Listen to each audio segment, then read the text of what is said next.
की देवकी नाम होने के कारण उस बच्ची का नाम पड़ा था देवकी।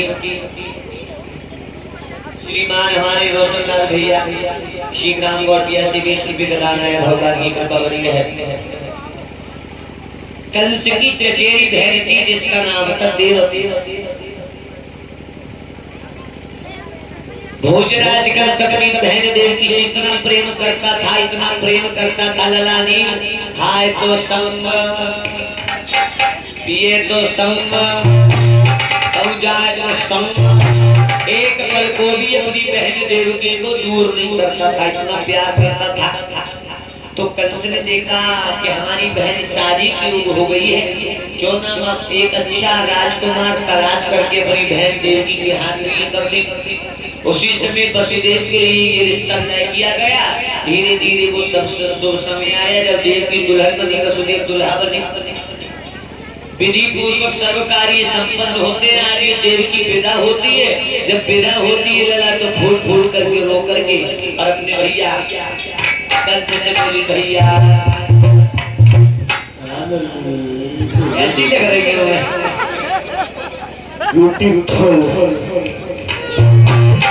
और बोली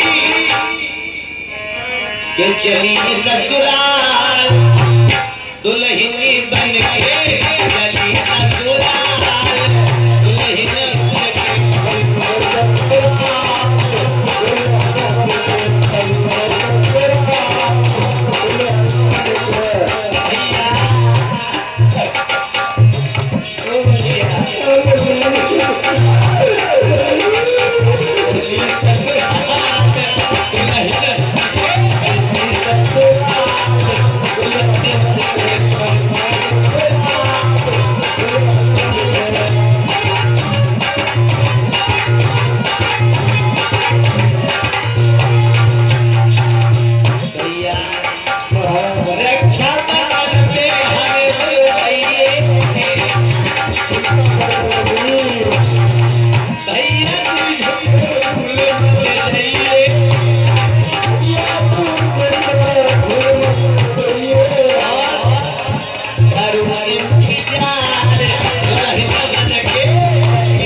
वो देवकी भोजराज कंस की छाती से चिपट के रोने लगी। तो भोजराज कंस ने बहन अब तुम रो करके हमें न रुलाओ, तुम चिंता न करो, हर दुख सुख में तेरा भाई भोजराज कंस तेरा साथ देगा। आज देवकी विदा हो रही है। आप लोग देखते होंगे कि जब एक लड़की गांव से विदा होती है तो लड़की का भाई गांव के बाहर विदा करने जाता है। कंस अपनी बहन देवकी को रथ में बैठा के गांव से बाहर विदा करने के लिए पहुंचा। जैसे ही गांव से बाहर पहुंचा और जैसे ही राजकल सड़क से नीचे उतरा तो एकदम से आकाशवाणी हुई,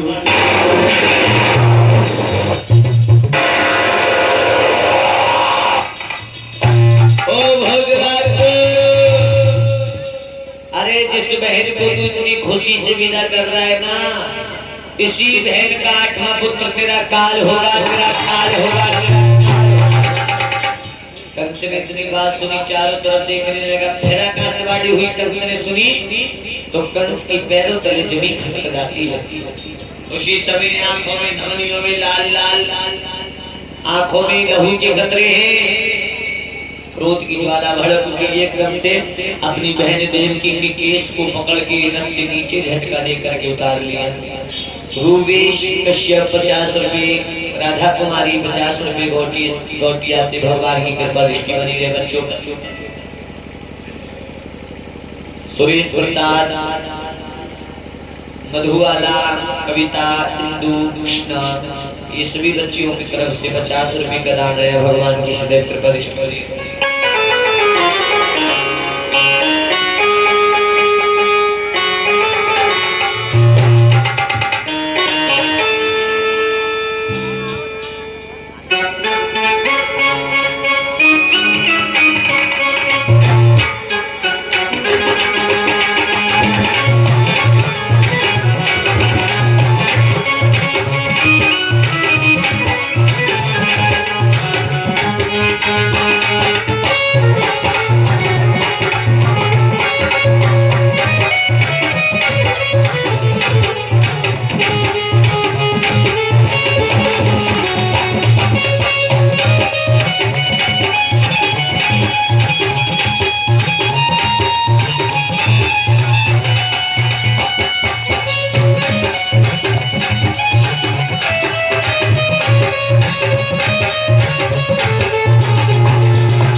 एकदम से आकाशवाणी हुई बहुत राजकंस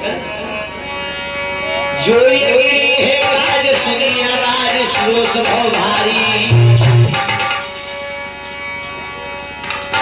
और कंस की गुस्सा लख के रे हिल गई।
कंस ने अपनी बहन देवकी के बालों को पकड़ करके रस के नीचे उतार लिया। बहन देवकी के लगे भैया भैया ये चढ़ा तुझे क्या हो गया भैया, अभी तो इतनी खुशी से मुझे विदा कर रहा था। एक से कहने लगा टाई अभी तूने आकाशवाणी नहीं सुनी?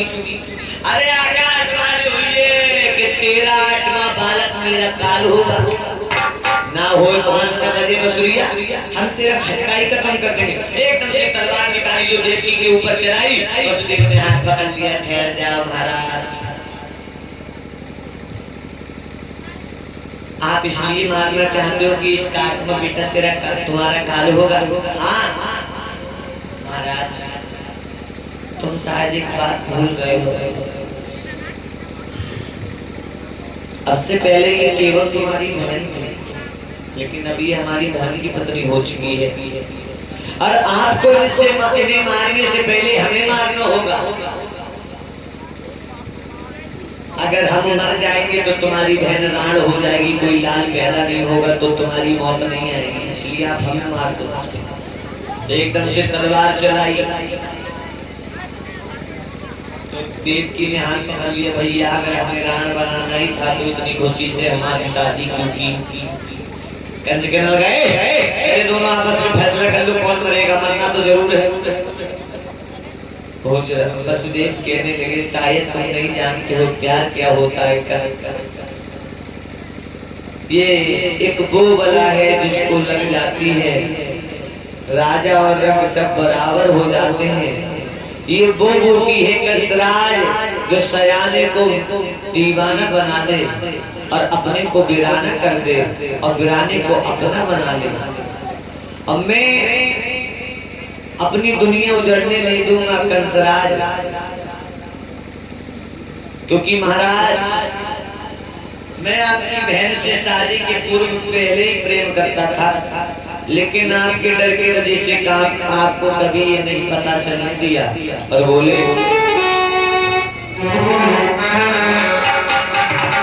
दिल की बाजार में दौलत नहीं देखी,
नारी झूठी पत्तल है।